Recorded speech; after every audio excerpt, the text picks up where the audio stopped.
Welcome to this explainer. Today we're doing something really cool. We're going to build a comprehensive infographic mapping out ancient to pre-modern Chinese history chapter by chapter. The goal here is simple. We're taking a massive, incredible span of human history and distilling it down into the most important key facts across 6 chapters. By the end of this, you'll have a crystal clear visual map showing exactly how a completely isolated civilization transformed into a global powerhouse. Let's jump in. To map this all out, our infographic is going to follow 6 key chapters: the geographic foundation, Shang and early rulers, the mandate of heaven, ancient life and unification, golden age and Mongols, and finally, the Ming dynasty exploration. Chapter 1. The Geographic Foundation.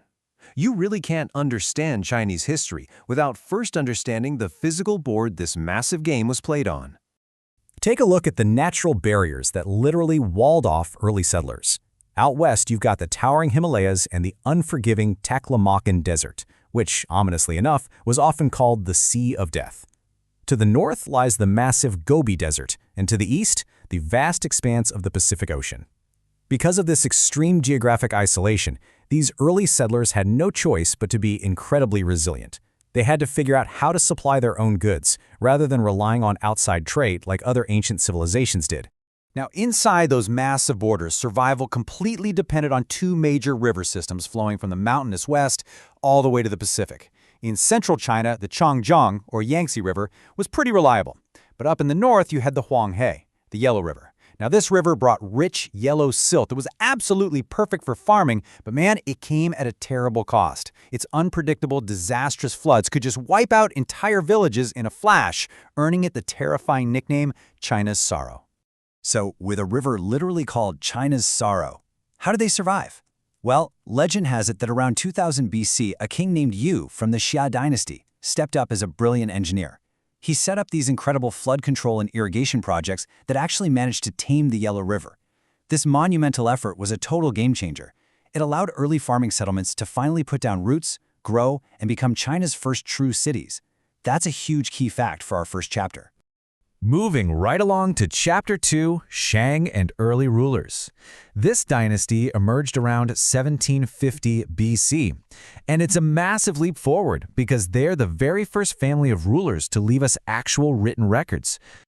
The Shang society is such a fascinating study in contrasts. On one hand, you've got these intense spiritual practices, and on the other, just breathtaking mastery of bronze art. Now, it's important to note that the Shang kings didn't rule with absolute sweeping power over a unified empire. Their direct authority was mostly boxed in around their capital area, like the city of Anyang. To keep the local aristocrats in line, they leaned heavily on 2 things: complex religious rituals to the gods and forging these stunning bronze urns used specifically for ancestor worship. Because their political power was so deeply tied to religion, making the right call was quite literally a matter of life and death. Before making any major moves, priests would scratch a question onto a tortoise shell or an animal bone. Then, they'd apply a searing hot poker right to it until the bone cracked, and then they would literally read the cracks to interpret the god's answers. Talk about high-stakes decision-making, right? It just shows a society completely intertwined with the spiritual world. So, the Shang ruled for centuries. But, as happens so often in history, their kings eventually became cruel and completely lost the vital support of their people. In 1045 BC, an aristocrat named Wu Wang saw his opening, led a swift rebellion, overthrew the Shang, and set up the Zhou dynasty, which remarkably would hold on for over 800 years. Which brings us to Chapter 3, the Mandate of Heaven. The Zhou didn't just bring in new rulers, they introduced arguably the single most important political concept in all of Chinese history. As you can see, there was this very strict cycle dictating how dynasties rose and fell, and it was based entirely on whether the public believed the ruling family still held the god's approval. You see, the Zhou needed a rock-solid justification for overthrowing the Shang, so they claimed that a divine, heavenly law gave them the ultimate power to rule. They called this the Mandate of Heaven. And here's the surprising part. It wasn't just a convenient tool for kings to demand blind obedience. It was actually a revolutionary two-way contract. Sure, a king was chosen by heavenly order for his talent and virtue, but his end of the bargain was to keep the gods happy. If natural disasters or bad harvests hit, well, that was a glaring neon sign that he was failing his duty. This is absolutely crucial to understand because it's a super early version of holding leaders accountable. It gave everyday people the divine fundamental right to overthrow a dishonest or evil ruler. But, even the mandate couldn't keep the Zhou in power forever. Over time, local aristocrats just got too strong, and in 403 BC, the empire completely shattered into what we call the period of the Warring States. We're talking nearly 200 years of bloody, relentless conflict, where local states forced everyday peasants into massive armies. The sheer chaos of it all only came to an end in 221 BC, when the ruler of the Qin state ruthlessly crushed everyone else and set up a brand new dynasty. That leads right into Chapter 4, Ancient Life and Unification. This is where our infographic shifts focus from deeply personal traditions to massive, sweeping imperial control.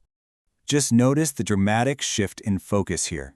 As we track the evolution of daily life, we move away from a society anchored almost entirely in family, rigid social class, and deep-rooted tradition. Instead, we crash right into a sweeping imperial era defined by the absolute power of the emperor, strict laws, and aggressive nationwide unification. The incredible trauma and chaos of the Warring States period basically forced a massive societal course correction. To prevent that kind of endless bloodshed from ever happening again, the Qin and later the Han dynasties clamped down.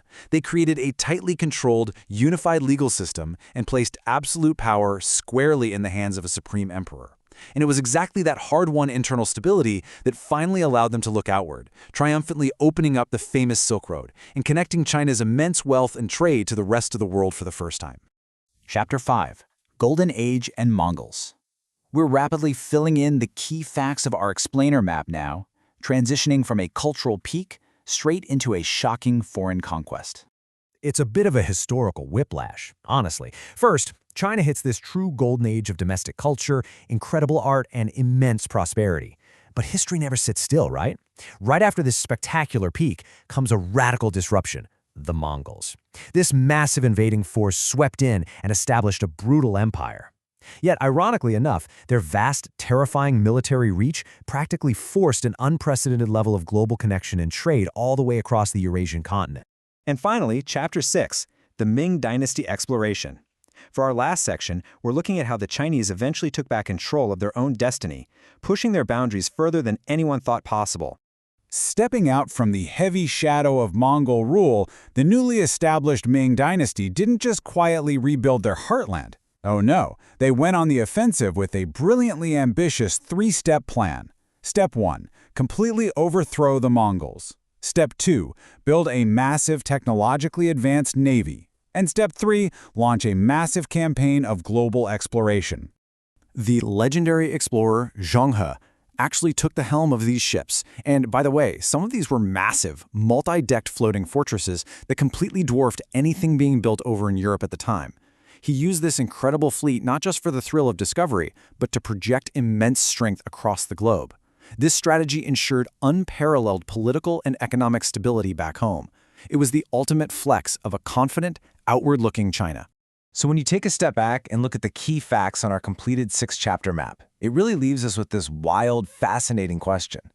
How does a civilization that started out completely walled off by the Himalayas, the Sea of Death Desert, and the terrifying floods of the Yellow River somehow evolve through endless dynastic cycles, devastating civil wars, and foreign invasions to eventually build a mighty navy that explored the edges of the world?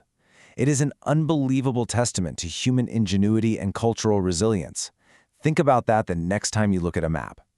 Thanks for exploring these key facts with us today.